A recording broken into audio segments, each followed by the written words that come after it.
예전에 제가 그 고도원 작가가 쓴 잠깐 멈춤 이 제목의 책에 나오는 문장 하나를 소개한 적이 있었습니다. 꿈을 가진 사람은 잠깐 멈출 줄 아는 사람입니다. 저는 그 설교 이후에도 가끔씩 이 문장이 저에게 영향을 미치는 것을 저는 경험을 합니다. 꿈을 가진 사람은 잠깐 멈출 줄 아는 사람입니다. 이 문장을 소개했던 배경이 여호수아서 8장이었는데요. 이스라엘 백성들이 이제 아이성 전투에서 승리한 직후로 갑자기 지도자 여호수아가 방향을 바꾸어서 에발산으로 갑니다. 에발산에 가서는 전투하던 모든 걸 멈추고 하나님께 제단을 쌓고 예배를 드리는데요. 사실 이 전쟁은 사기가 중요하다고 여러 번 말씀드렸는데 이스라엘 백성들 입장에서 한번 패배했던 아이성 전투에서 승리하고 나니까 사기가 지금 막 충천하는 그런 상황이거든요.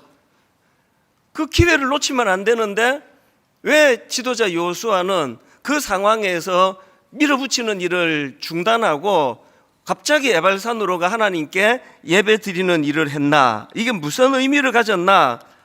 효율도 중요하고 빨리 승리하는 것도 중요하지만 이 본질적인 문제를 계속 점검하면서 가는 것이 중요하다. 그래서 여호수아는 마치 대나무가 어느 정도 자라면 성장을 스스로 멈추고 이 마디를 만드는데 온 에너지를 쓰는 것처럼, 그래서 대나무가 매듭짓기를 잘했기 때문에 태풍이 와도 쓰러지지 않는 것처럼 이런 견고함을 여호수아는 원했기 때문에 이런 일을 행했다. 제가 이번 주 본문을 묵상하면서 계속 이 이야기가 떠오르는 것은요, 오늘 본문의 상황도 똑같습니다.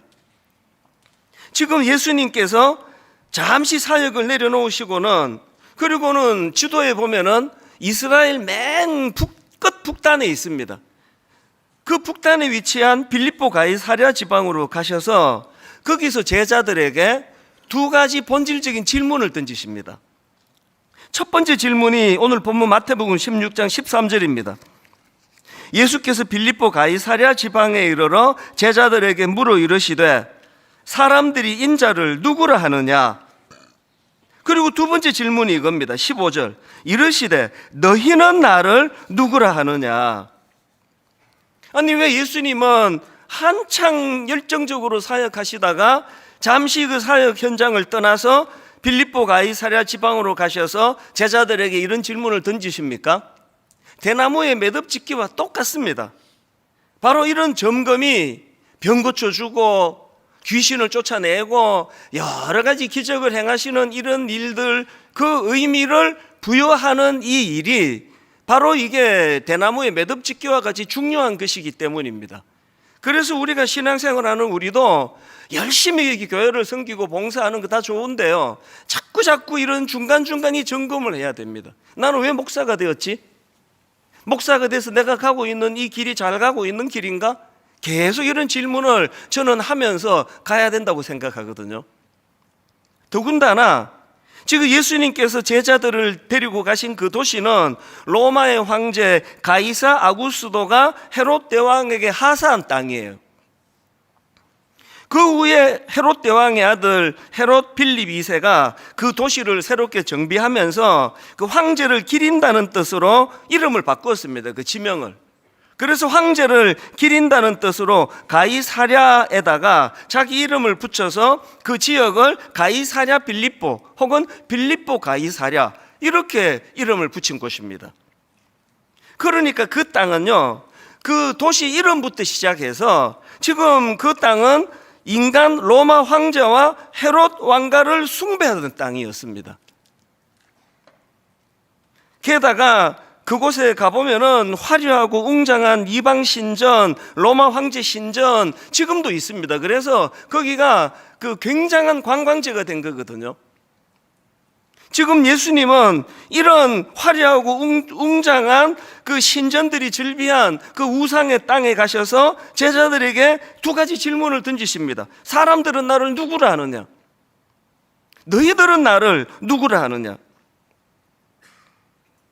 오늘 저는 이 본문 말씀을 묵상하면서 여러분, 오늘 우리가 살아가는 이 시대는요, 뭐 대한민국만의 문제가 아닙니다. 전 세계적으로 지금 이 시대야말로 영적으로 빌립보 가이사랴 시대예요.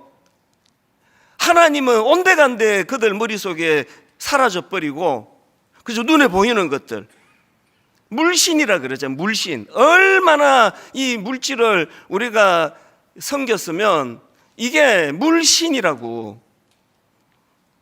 그래서 우리는 하나님 앞에서 늘 이 가던 걸음을 멈추고 이 질문을 던져야 됩니다. 그런데 왜 예수님은 이 두 가지 질문을 던졌을까요? 세상 사람들은 예수를 누구라 아느냐? 너희들은 나를 누구라 아느냐? 주님이 이렇게 두 질문을 던지시는 이유, 저는 이걸 베드로의 대답에서 찾습니다. 예수님의 이 질문에 대하여 베드로가 이렇게 대답합니다. 보면 16절입니다. 시몬 베드로가 대답하여 이르되 주는 그리스도시요 살아계신 하나님의 아들이시니이다. 이걸 해석하자면 이거예요. 주님은 그리스도, 주님은 우리가 기다리고 있던 메시아이십니다. 그리고 주님은 하나님의 아들이십니다. 그런데 여기에 바울이 굉장히 강조점이 하나 있습니다. 방금 제가 그걸 빼고 읽었는데요, 원래는 사도 베드로가 이렇게 고백하지 않습니까? 주는 그리스도시요 살아계신 하나님의 아들이십니다. 그냥 하나님의 아들이세요. 근데 베드로가 거기에 그걸 부연해 넣는 이유가 뭘까요? 앞에서 제가 왜 예수님은 이 두 질문을 함께 던지셨을까요? 라고 했던 답이 여기에 있습니다. 세상 사람들은 나를 누구라 하느냐 그랬더니 사람들이 들어는 세례 요한이라 합니다. 들어는 엘리야라고 합니다. 어떤 이는 예수님은 예레미야나 선지자 중에 하나라 하더이다. 지금 여기 나오는 세례 요한이나 엘리야나 예레미야는 그 당시 유대인들이 기대하던 메시아와 연관된 이름들이에요. 그런데 그들은 메시아가 아니었고요.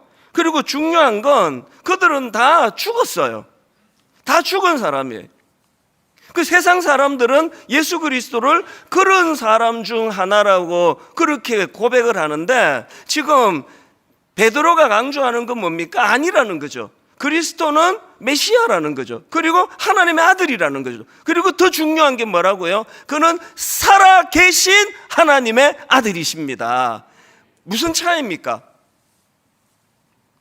아무리 어마어마한 신전을 거기다 세워놓는다고 해도 그건 죽은 신이에요.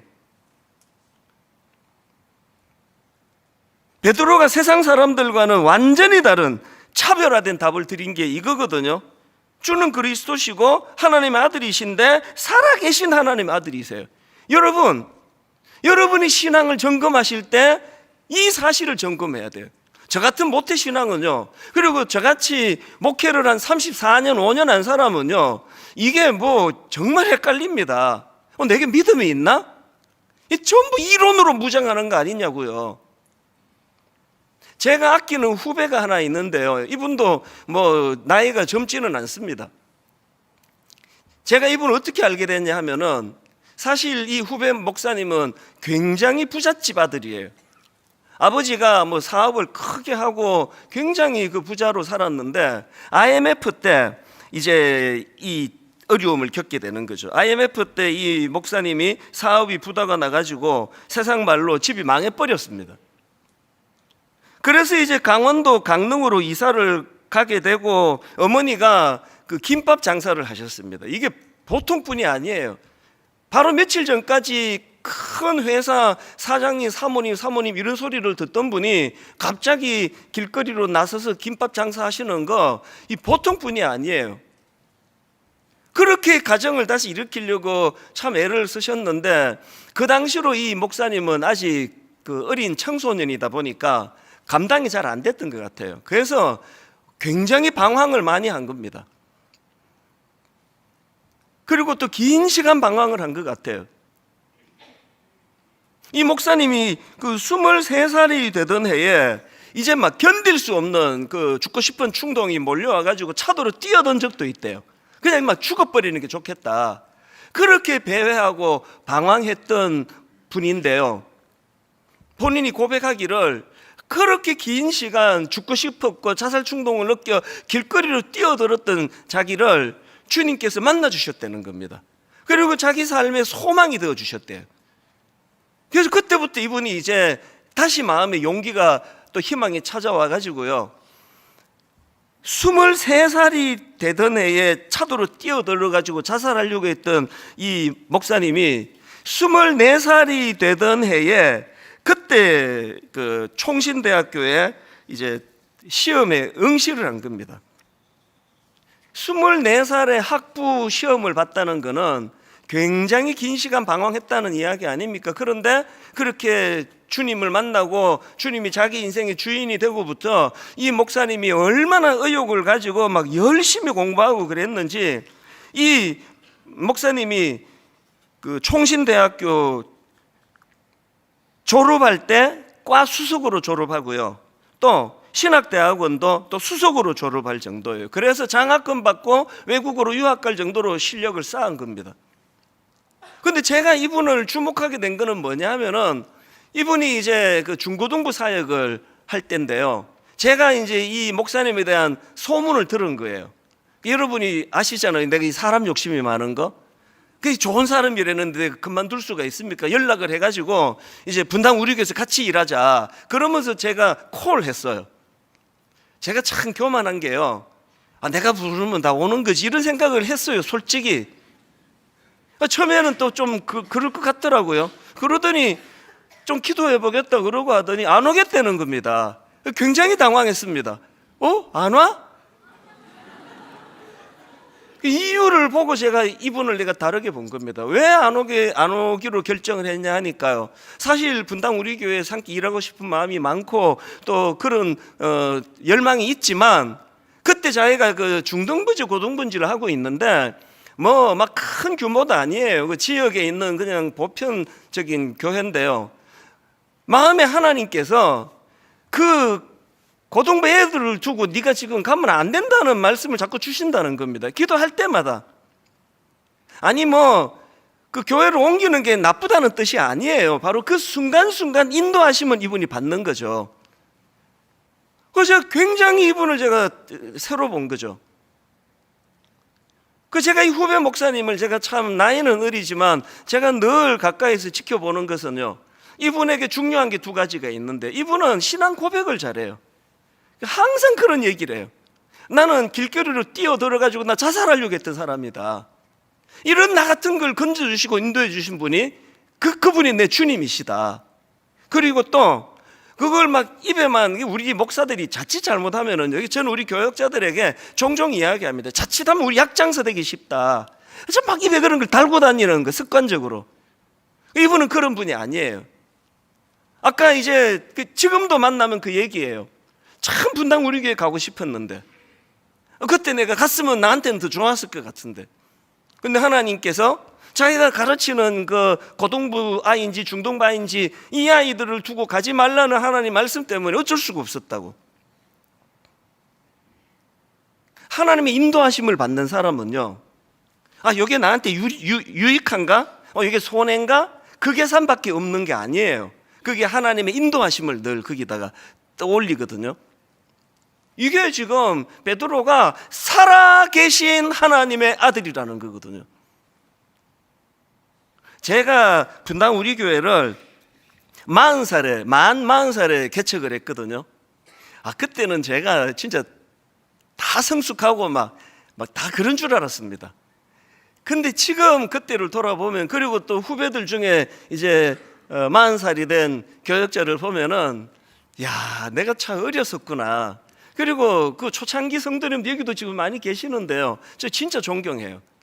얼마나 제가 철이 없고 좌충우돌을 우돌이고 막 설교도 그냥 막 내용은 별로 없고 소리만 꽥꽥 지르고 막 그랬는데, 야단도 막 엄청 많이 치고 막 그랬거든요. 근데도 그때가 좋았다는 거예요. 목사님 야단 치고 하실 때가 너무 좋았다고. 그리고 실제로 그때 새가족 등록을 제가 직접 받았는데요, 어떻게 우리 교회에 등록하시게 됐습니까? 물으면 꽤 많은 분들이 젊은 목사님이 야단 쳐 주셔서 그거 좋아서 등록합니다, 그런 분들이 꽤 계셨습니다. 제가 보기에 그게 다 혼미한 상태 같아요. 그게 하나님이 인도하시면 아니고 이게 말이 되느냐고요. 이게 참 어설프고 서툴고 또 좌충우돌하고 그랬지만요, 그러나 지금보다도 그때가 더 진짜 하나님을 향한 열망은 제게 있었던 것 같아요. 그렇게 개척을 하고 한 3, 4년쯤 지났을까요? 그 책을 읽다가 갑자기 막 피가 이렇게 저 같은 좀 다혈질이 한 번씩 그런 경험하거든요. 이게 확 올라올 때가 있는데요. 그 니체가 한 말이 있잖아요. 신은 죽었다. 그 후일담에 대한 내용이 그 책에 나와 있는데, 내 지금 생각해 보면 이게 사실인지 아닌지도 검증도 안 된 건데 왜 그렇게 내가 열이 확 올랐을까? 그 후일담이 이래요. 니체가 이제 선포했지 않습니까? 신은 죽었다. 그랬더니 그 당시에 독일 교회가 얼마나 또 사회적으로 정치적으로 파워가 셀 때였겠습니까? 가만히 있었겠냐고요. 그래서 이제 교회들이 막 벌떼처럼 항변했대요. 니체가 신성모독을 했다고, 신이 죽었다니 사과하라고 막 그렇게 교회들이, 독일 교회가 들고 일어나니까요. 니체가 하는 말이, 내가 근거도 없이 그런 얘기하겠나? 나는 신이 죽었다는 그 증거를 내가 갖고 있다. 그러면서 무슨 얘기를 했냐 하니까, 내가 증거를 댈 수 있다. 신은 죽었다. 저 무기력한 독일 교회를 봐라. 저 무기력한 독일 교회는 신의 무덤이다. 이런 이야기를 했다는 거예요. 40대 초반, 중반 그 나이에 있던 제가 그 글을 읽으면서 확 올라오는 거예요. 그러면서 제가 그 다음 주에 제 기억으로 특세였던 것 같기도 해요. 전 성도들에게 선포했습니다. 사랑하는 여러분, 내가 주중에 이런 글을 읽었습니다. 니체가 그 무기력한 독일 교회를 보면서 신은 죽었다. 저 무기력한 독일 교회의 모습이 그게 신이 죽었다는 증거다. 그래서 저 독일 교회는 신의 무덤이다. 이렇게 선포했다고. 그래서 제가 분당 우리교회 성도님, 오늘부터 저는 선포합니다. 이제 분당 우리교회가 무기력해서 신의 무덤이라는 비아냥 그림을 당하는 공동체가 아니라, 이제 분당 우리교회는 오늘부터 여전히 살아 역사하시는 하나님의 활동 무대가 분당 우리 교회일 것을 선포합니다. 그랬어요. 이제 분당 우리 교회는 신의 무덤이 아니라 오늘도 살아 역사하시는 하나님의 운동장이 될 것을 선포합니다. 그랬어요. 그때는 성도 숫자도 이렇게 많지도 않았는데요, 그때 아멘이 이거에 한 100배쯤 컸습니다. 모든 성도님들이 아멘 화답을 하고요. 그리고 나서 그 이후로 지난 20여 년 동안 분당 우리 교회에서 하나님 없이는 설명할 수 없는 얼마나 놀랍고 이상한 일들이 많이 일어나는지 아십니까? 우리 교회의 시무 장로님의 아들이 그 즈음에 제 기억으로 미국으로 유학을 갔다가 병을 만났습니다. 그리고는 그때 기억이 생생해요. 치료할 수가 없다고. 그 장로님이 전화를 주셨어요. 목사님, 저 지금 인천공항 가는 중입니다. 아들한테 가는데 이렇게 말씀하시더라고요. 수의를 챙겨갑니다. 무슨 뜻인지 아시겠죠? 그 아버지의 심정을 여러분 어떻게 했냐고요. 그 어린애가 미국으로 유학을 갔는데 수의를 챙겨서 지금 아버지가 그 아이를 보러 간다는 거예요. 그랬는데 여러분, 전 성도들이 매달려 같이 기도하고, 그때는 숫자가 많지 않으니까 이런 일이 있으면 집중해서 기도 많이 했거든요. 그 아이가 중간에 다 생략하고요, 멀쩡히 살아나. 그래서 분당 우리 교회가 하던 그 한마음 복지관의 복지사로 그렇게 일을 하면서 저는 한 번씩 그때가 떠올려져요. 목사님, 제가 아들 수의를 챙겨서 지금 공항으로 갑니다. 그 일을 누가 하셨냐고요. 얼마나 위기를 만난 많은 가정들이 우리 교회에서 치유가 되고 회복이 일어났냐고요. 얼마나 많은 예수님을 모르던 수많은 난 크리스찬들이 분당 우리 교회를 와서 주는 그리스도시라고, 살아계신 하나님의 아들이라고 그렇게 고백을 하는 일이 일어났냐고요. 이 어설프고 그냥 어리버리한 제가, 게다가 그냥 좌충우돌하는 저 같은 사람이 설교하는 그 설교에 여러분, 살아계신 하나님의 능력이 거기에 덧붙여지지 않았다면 어떻게 제가 22년 동안 이 자리를 설교하는 자로 지킬 수 있었겠냐고요. 그 모든 것들이 다 베드로가 고백했던 그 한마디예요. 주는 메시아예요. 그분은 그리스도예요. 그분 하나님의 아들이에요. 그런데 살아계신 하나님의 아들이시라는 거죠. 오래 예수 믿은 분들이요, 자기도 모르게 그 살아계신이 없어져 버린 거예요. 그래서 그냥 뭐 맹수 예배를 드리고, 제가 항상 말씀드리잖아요. 여러분, 교회 지각하는 거 그 굉장히 나쁜 겁니다. 일정한 시간이 지나면 저희는 문을 닫아버리기를 원해요. 정성이 하나도 없는 그 예배를 하나님이 받으시겠냐고요. 그런데 여러분, 반복하고 또 반복하지만 예배 지각하는 것보다 더 나쁜 건 아무 기대감 없이 오는 거예요. 아니, 후배 목사들이 저 이찬수 목사 좀 만나보고 싶다, 시간도 잘 못 내서 어쩌다가 한 번씩 만나면요, 저 같은 몇 살 더 많은, 목회 경험 조금 더 많은 선배 만나러 오는데도 막 잔뜩 써가지고 막 온 기대감을 가지고 막 무슨 뿌리를 뽑을 것처럼 그렇게 저에게 달려드는 게, 그게 기대감을 갖고 오는 사람이거든요. 하나님이 저 같은 사람입니까? 하나님이 그 로마 황제 같은 그런 인간 지도자입니까?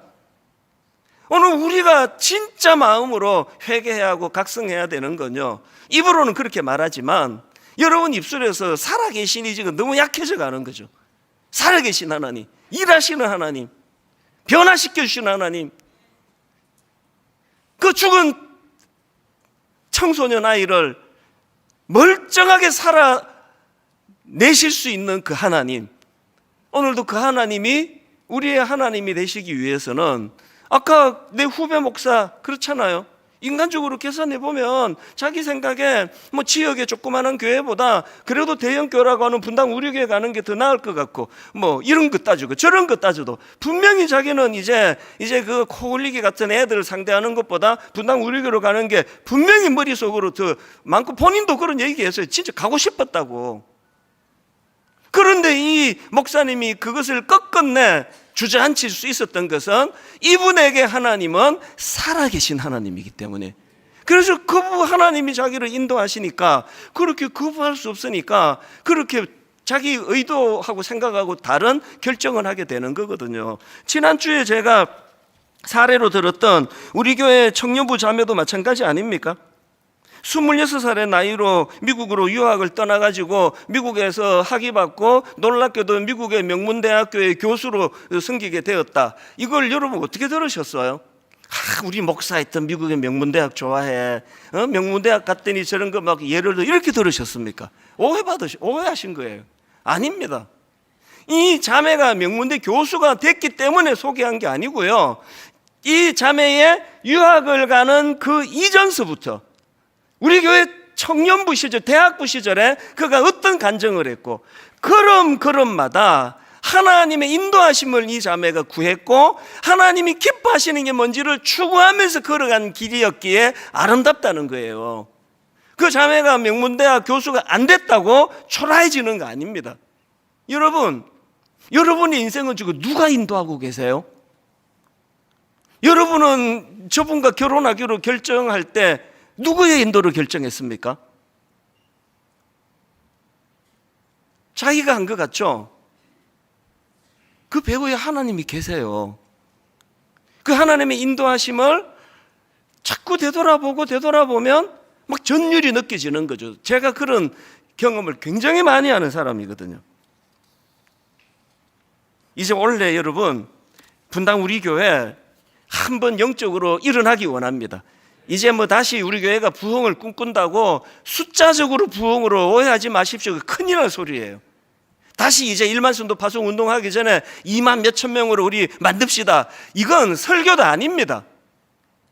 오늘 우리가 꿈꾸는 부흥은 우리 각자의 심령의 부흥이에요. 작은 자가 천을 이루고 약한 자가 강국을 이루는 하나님 나라에서 이 일이 가능하기 위해서는 우리들 실력으로는 안 됩니다. 이제는 역사하시는 우리의 주인 되시는 예수 그리스도, 이제 그분을 어떻게 해야 돼요? 믿음으로 받아들이고, 더 중요한 거 입술로 고백하는 거예요. 제가 여러분, 복음의 언어가 서툴다. 예수 믿는 우리가 복음의 언어가 서툴다. 그래서 이제 다락방이 오픈하면 다락방 안에서 복음의 언어가 풍성해지기를 원한다고 말씀드렸는데, 그것보다 더 선행할 게 있습니다. 복음의 언어가 더 풍성해지기를 원하면요, 그리스도가 내 인생의 주인이심을 선포하는 거예요. 지금 인간 황제를 숭배하고 눈에 보이는 화려하고 웅장한 이방 신정이 절비한 그곳에서 주님이 물으세요.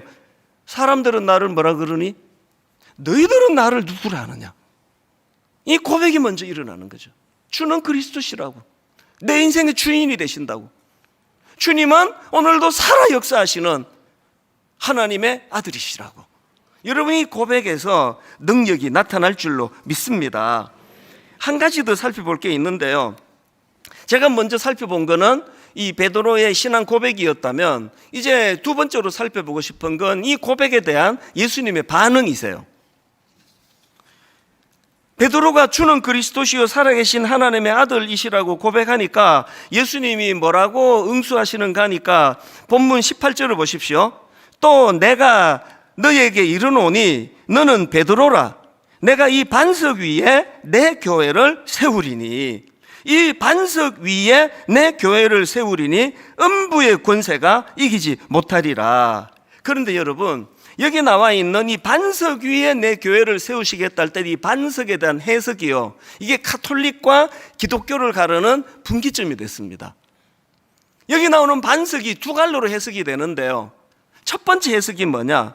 여기 나오는 반석을 베드로라는 존재 혹은 베드로라는 인격으로 해석을 하는 경우, 가톨릭이 그 경우예요. 그래서 이 베드로라는 존재 위에 교회가 세워졌다. 그 베드로를 교회의 기초로 보고 가톨릭에서는 베드로를 일대 교황으로 생각합니다. 왜? 베드로를 반석으로 해서 교회가 세워졌으니까. 그래서 이제 그 이후로 후계자들인 교황들이 교회의 기초가 되어야 된다는 거죠. 그래서 교황들의 말은 거의 이 성경의 권위에 같은 수준의 권위가 주어졌어요. 왜? 베드로의 존재 위에 교회가 세워졌다고 반석을 해석하기 때문이에요. 그런데 여기 나오는 반석을 다르게 해석하는 두 번째 해석이 있습니다. 여기 나오는 반석은 베드로라는 존재나 그의 인격이 아니고, 여기에 나오는 반석은 베드로가 말한 신앙 고백이다. 이게 우리 개신교가 주장하는 해석입니다. 왜, 무슨 근거로 이렇게 해석하느냐 하면은, 먼저 원어로 보면은요, 여기 나와 있는 반석은 여성 명사입니다. 여성 명사. 베드로는 남성이에요. 그리고 또 한 가지, 베드로가 이런 놀라운 신앙 고백을 한 직후에 바로 미숙한 짓을 하잖아요. 예수님께서 21절에서 내가 이제 고난을 받고 죽임당하고 부활할 것이다, 이걸 예고했더니 베드로가 하는 행동을 22절, 베드로가 예수를 붙들고 항변하여 이르되 주여 그리 마옵소서, 이 일이 결코 죽게 미치지 아니하리이다. 여기 나온 항변하다, 이건요, 우리말 성경이 잘 이렇게 좀 점잖게 번역을 해서 그런데요, 원어로는 이게 정확하지 않아요. 베드로가 항변한 게 아니고요, 베드로가 격하게 예수님을 꾸짖는 거예요. 예수님께서 풍랑이는 바다로 가셔서 그 파도를, 그 풍랑을 잠잠케 하시면서 꾸짖으시잖아요. 그 풍랑을 꾸짖으신다 할 때 그 단어가 베드로가 예수님께서 쓴 이 단어예요. 그러니까 지금 베드로가 막 격하게 예수님을 몰아세우는 거예요. 왜? 자기 생각에, 자기가 생각하는 메시아는 이렇게 비참하게 죽으면 안 되는데, 자기 생각으로 꽉 차가지고 예수님 그렇게 약한 소리 좀 하지 마세요, 제발. 도대체 예수님 왜 이런 쓸데없는 소리 하시느냐고 막 꾸짖는 거예요. 그래서 여러분, 그 23절에 나와 있는 예수님의 이 꾸지람을 보세요.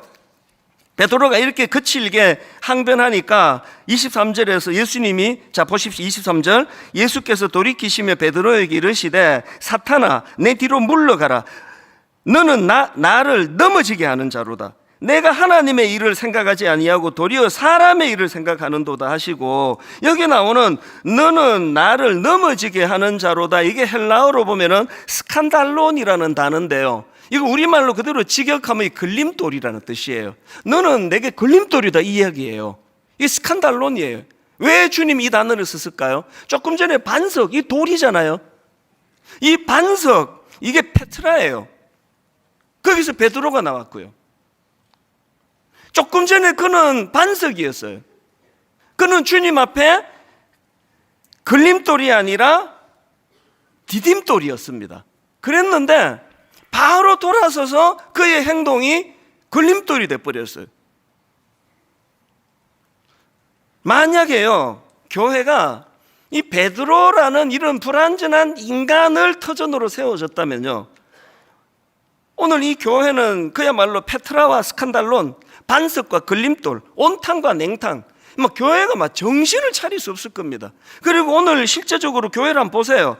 입으로만 그리스도가 주님이라고 막 떠들어 제끼고 제멋대로 교회를 그냥 갖고 노는 이런 이 병든 교회를 보면은 이게 딱 이게 온탕과 냉탕 그거 아닙니까? 그렇기 때문에 여러분, 항상 교회를 생각할 때 교회의 주권자는 그리스도가 되셔야 돼요. 인간 그 누구가 아니에요. 오늘 본문 18절에도 보십시오. 또 내가 너에게 이르노니 너는 베드로라. 그 다음 보세요. 내가, 누가 그것을 명하시느냐고요. 내가, 그리스도가 명하시는 거예요. 그리스도가 세우시는 거예요. 교회의 주권자는 그리스도세요. 그리고 구성원인 인간들을 보니까 두 종류예요. 두 종류의 구성원이 있는데 페트라와 스칸달론, 디딤돌과 걸림돌. 교회는 이렇게 구성이 되어 있습니다. 그래서 여러분, 교회랑 관련해서 우리는 항상 기억해야 돼요. 교회가 이래! 이런 소리 하지 마세요. 진짜 그거는 무식한 소리예요. 교회는 디딤돌과 걸림돌이 뒤섞여 있는 게 교회예요. 그 교회는 이상한 사람이 보이면 참 저 사람 때문에 교회가 구성이 저렇게 되는구나를 알게 되는 거죠. 더 중요한 게 하나 있습니다. 교회는요, 이 페트라와 스칸달론, 디딤돌과 걸림돌로 되어 있는데요, 중요한 게 뭔지 아십니까? 예를 들어서 교회는 여기 계시는 분은 걸림돌이고 여기 계시는 분은 디딤돌이고 이런 게 아니고요. 또 있지, 기분 나쁘시죠? 여기 계시는 분이 디딤돌이고 여기 계시는 분이 걸림돌이고 이런 게 아니고요. A 집사는 디딤돌이고 B 집사는 걸림돌이 아니고요. 놀랍게도 본문의 원리를 보세요. 이 걸림돌과 디딤돌이 내 안에 다 있다는 거예요. 이게 사람의 문제가 아니에요. 이 원리를 모르신다니까요. 여러분이 누구를 보시잖아요. 저 집사 저거 저 제정신이야 저거. 저게 지금 교회의 걸림돌 아니야? 이렇게 생각할 때 먼저 자기를 두려워해야 돼. 왜? 나는 지금 저런 양상을 띠지 않지만 언제 내가 저렇게 돌변할지 모른다는 사실을 상대방을 보고 그걸 인식하는 거예요. 그래서 성숙한 성도는요, 누구를 보고 비판하지 아니하고 그것을 하나님이 자기에게 주시는 경고로 받아요. 그리고 더 중요한 거, 베드로가 주님을 너무 뜨겁게 사랑했잖아요. 주님을 너무너무 인정을 해드렸잖아요. 그래서 주님을 꾸짖는 실수를 했다니까요. 베드로가 주님을 그 십자가에 못 박히시던 과정에서 다른 제자들은 전부 다 주님을 버리고 다 도망가 버렸는데 베드로는 그럴 수 없었어요. 왜? 자기 주님 너무 사랑하니까 멀찍이라도 주님을 따라갔어야 됐습니다. 그 눈물 나는 주님을 향한 베드로의 사랑이 닭 울기 전 3번 부인하는 가슴 아픈 자리로 몰고 갔다니까요. 이게 인간이에요. 잘하려고 했는데, 그래서 저는 항상 그 생각을 해요. 그래서 내가 만 28살 때 내가 목사가 돼야 되겠다고 신학교를 갔고 모든 짐을 다 정리해갖고 혼자서 역이민을 해서 30몇 년을 살았는데, 그런데 주님을 사랑해서 결정한 내 인생 목회자가 되기로 한 이 결정이 항상 주님 앞에 내가 걸림돌이 될지도 모른다는 두려움이 제게 있는 거죠. 여러분 보시기에 제가 지금 분당 우리 교회에 디딤돌 같습니까? 걸림돌 같습니까? 입장 곤란하신 표정이네요. 어느 쪽이든 괜찮아요. 왜? 다 있으니까요. 성도님들이 너무 좋은 성품을 가져가지고 우리 이찬수 목사는, 우리 담임 목사는 분당 우리 교회의 디딤돌이야 노래를 불러도 저는 그것 때문에 교만해지지 않아요. 왜? 항상 그 다음에 베드로가 주님을 꾸짖는 걸림돌이 됐기 때문이에요. 그래서 여러분, 타인에 대해서는 교회 안에서 긍휼, 그 불쌍히 여기는 마음. 참 믿음 좋다고 하던 저 집사가 어쩌다 이렇게 됐지? 자기 자신에 대해서는 항상 그런 선줄로 생각하는 자는 넘어질까 조심하라. 이렇게 구성되는 게 교회예요. 결론을 오늘 저는 이렇게 맺기를 원합니다. 최근에 저는 저의 삶을 돌아보다가 가슴이 뭉클뭉클해지는 걸 경험합니다. 처음에 저는 이제 신학교를 가기로 결정했을 때 여러분 다 아시지만 저희 아버지는 장로 고신교단의 목사님이셨거든요. 그 아들인 제가 당연히 저도 고신 신학대학원으로 가야 되는데 하나님이 저에게 20대 중반인 어린 나이인데 굉장한 말씀을 주셨어요. 제게 그 두 가지 지침을 제가 가졌거든요. 고신은 안 간다. 왜? 고신에 문제가 있어서가 아니라 내 성향 때문에. 나는 뼛속 깊이 나는 고신에서 자라가지고 고신 정신을 갖고 있는데 내가 신학대학원을 고신으로 가면 교단에 매여가지고 내 성향상 고신 그러면서 제가 살 것 같은 두려움을 하나님이 주셔서 저에게. 그래서 제가 두 가지 지침, 고신은 안 간다. 그리고 내가 자란 배경이 고신이니까 고신 교단하고 색깔이 가장 비슷한 데를 간다. 그랬더니 수소문을 했더니 그게 바로 그 총신 신학대학원이라는 거예요. 그래서 제가 눈물을 머금고 총신으로 갔습니다. 여러분, 저의 신학교 3년 한마디로 표현하라면 고독이었어요. 너무너무 외로웠습니다. 교단 배경 다르죠? 제가 고신으로 갔으면 저희 아버지 후배 교수님도 여러 되시고요. 제가 같이 SFC 활동하던 친구 동기 여러 명 그 학교를 다녔고요. 근데 남의 교단에 와가지고 정말 뼈저리게 뼛속 깊이 외롭더라고요. 난 왜 남의 교단에 와가지고 이 고생을 하느냐고. 그리고는 제가 이제 합동교단 목사가 됐는데요. 최근에 저의 인생을 돌아보다가 울컥하는 겁니다. 왜 하나님은 나를 고신으로 인도하지 않고 총신으로 인도하셨지? 왜 그랬을 것 같으세요? 그래야 제 스승 되시는 옥하는 목사님을 만날 수 있잖아요. 제가 총신을 안 가고 무슨 수로 제가 옥하는 목사님을 만나느냐고요.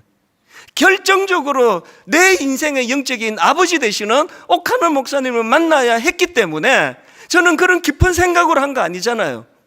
저는 그냥 단순한 생각으로 그렇게 결정했는데 그 배후에 살아계신 하나님의 아들 예수 그리스도가 내 인생의 가이드가 되어주셨기 때문에. 분당 우리 교회 개척도 마찬가지입니다.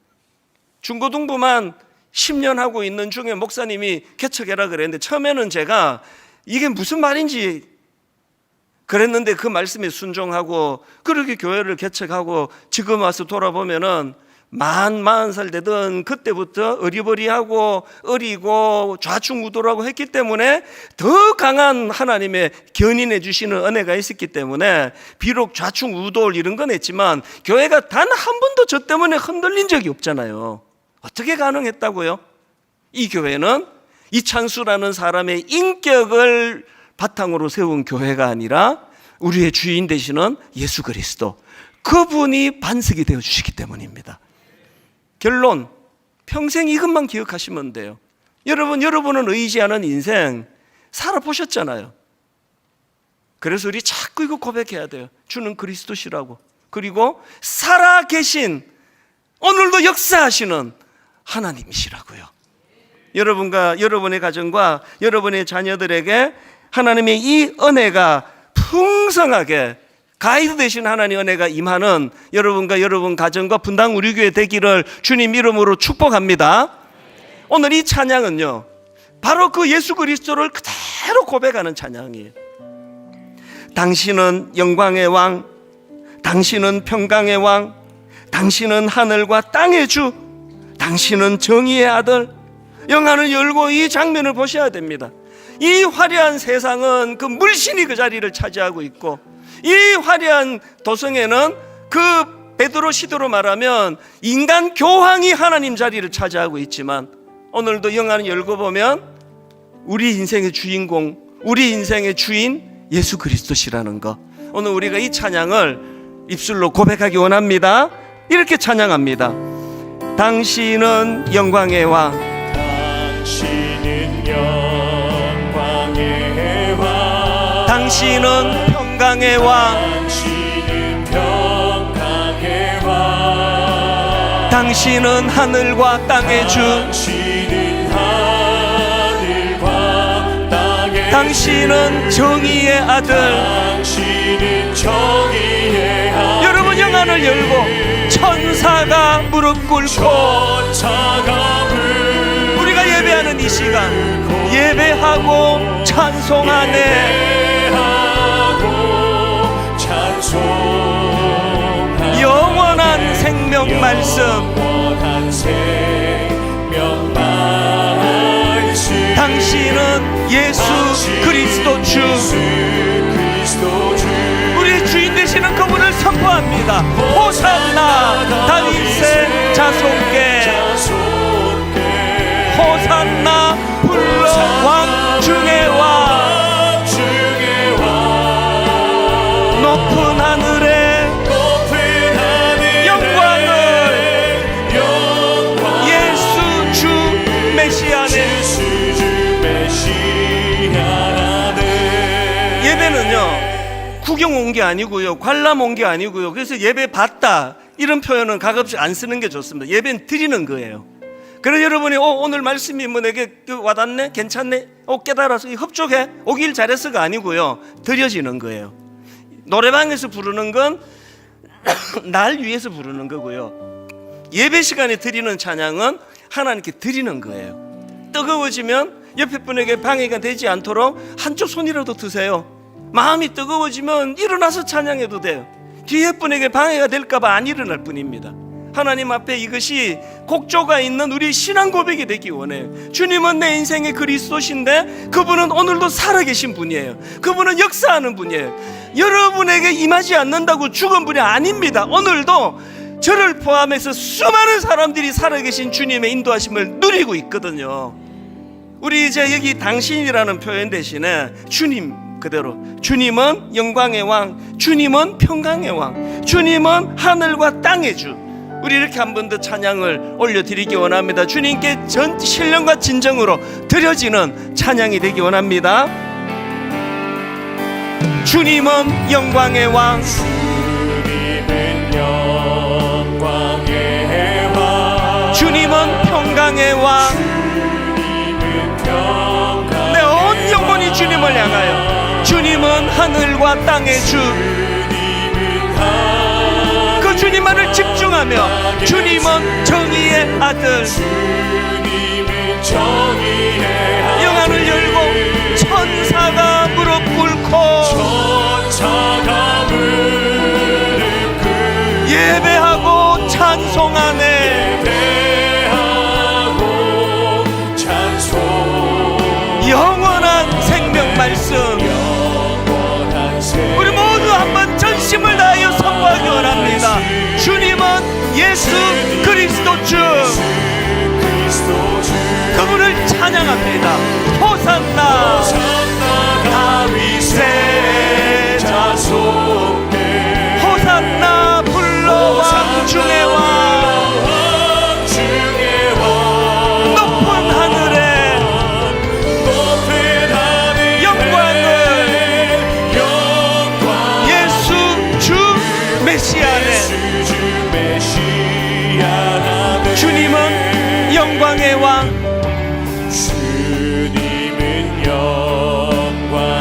주님은 내 인생의 평강의 왕이십니다. 주님은 평강의 왕, 주님은 하늘과 땅의 주. 주님은 이렇게 불의가 득세하는 이 세상에 주님은 정의의 아들. 주님은 정의의 아들.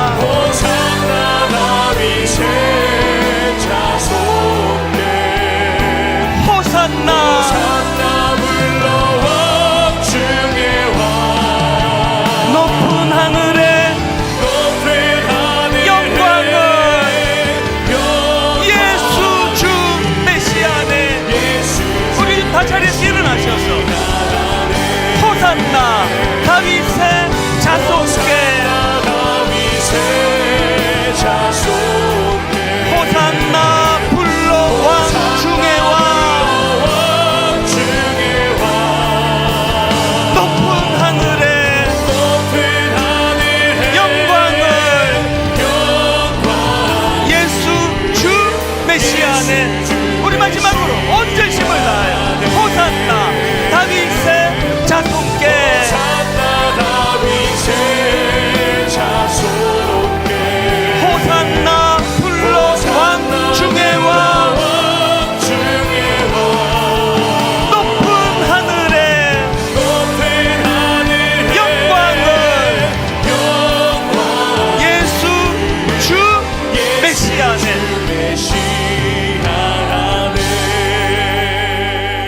혼미한 인생이지만요, 여러분 길 잃은 나그네라고 스스로를 규정짓지 마십시오.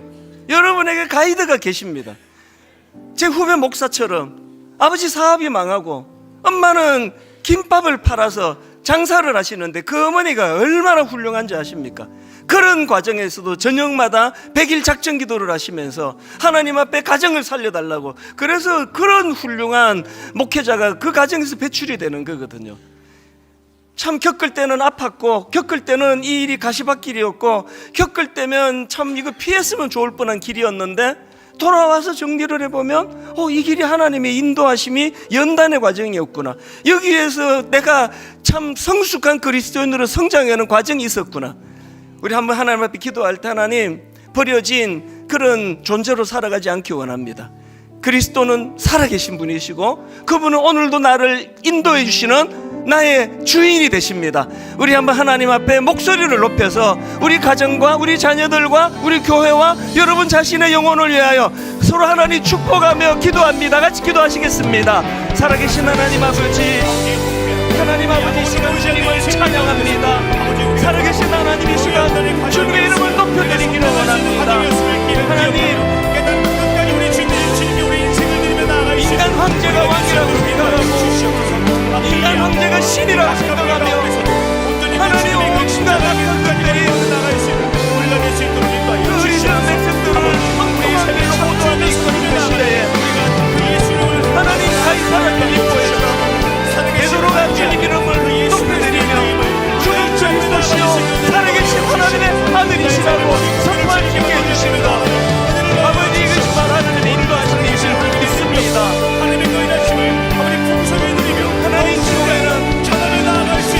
베드로 같은 여자같이 인간을 토대로 만드는 곳이 아닙니다. 하나님, 이 교회는 오늘도 판단이 되시는 예수 그리스도, 오늘도 아직 우리를 주관하시는 주인 되시는 예수 그리스도, 그분의 토대 위에 세워진 교회입니다. 하나님,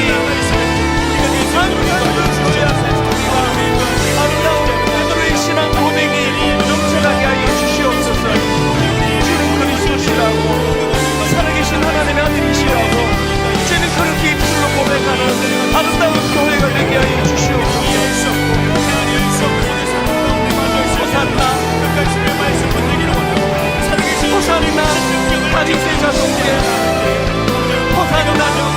호산나 불러 왕 중의 왕, 그 주님을 우리가 수고하며 그 이름을 높여드리며 하나님 아버지, 그 영광을 주님께 돌려드리는 땅 우리에게 되도록 인도하여 주시옵소서.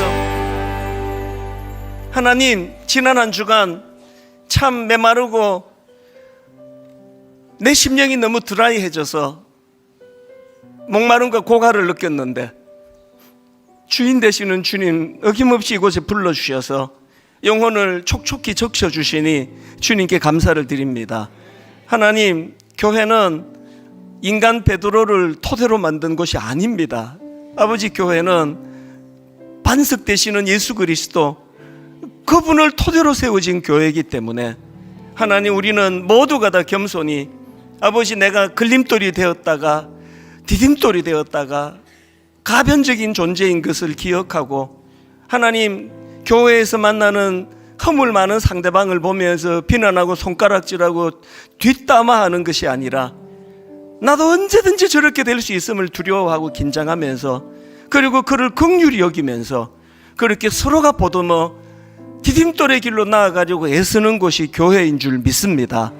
그러기 위하여 주님 늘 베드로의 신앙 고백이 토대가 됐던 것처럼 이 교회 안에서는 예수 그리스도가 왕이시라고, 예수 그리스도가 주인이시라고, 예수 그리스도가 내 인생의 가이드가 되시는 분이라고, 이런 아름다운 고백이 풍성하게 넘쳐나는 교회가 되도록 인도하여 주시옵소서.